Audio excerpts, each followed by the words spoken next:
May nagtanong sa akin, paano ba talaga mag-success sa First Vita Plus? Paano ba talaga ang pagyaman dyan sa First Vita Plus? Kapatid, ganito yan. Kahit hindi sa First Vita Plus, ang tao palagi talagang mag-iisip kung ano ba talaga ang dapat gawin para siya ay umasenso.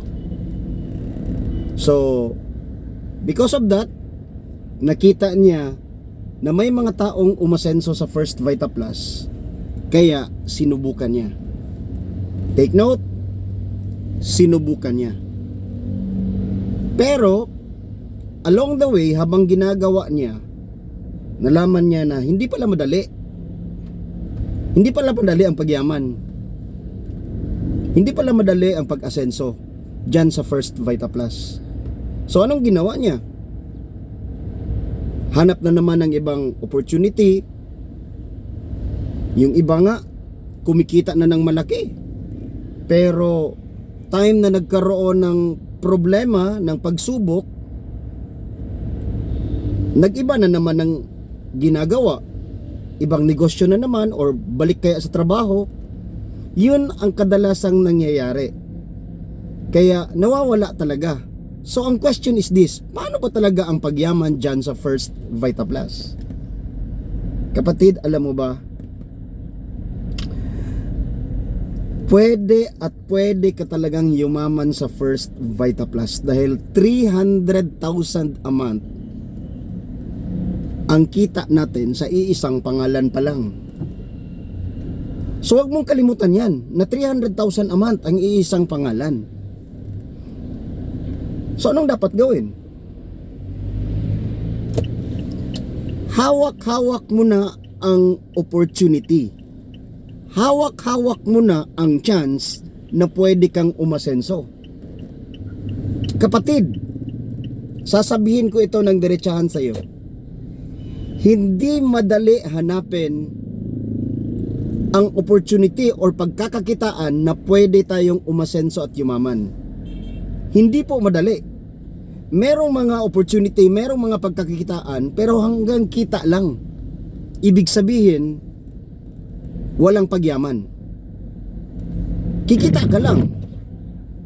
So, once nahawakan mo na ang opportunity na pwede kang yumaman, anumang pagsubok na meron ka,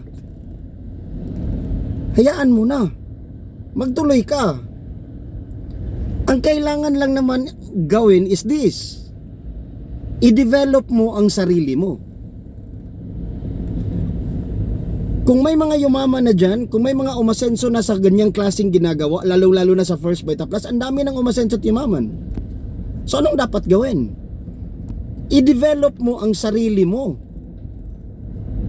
Na matuto ka, i-develop mo ang sarili mo na malalaman mo kung anong tamang diskarte, yung ugali natin.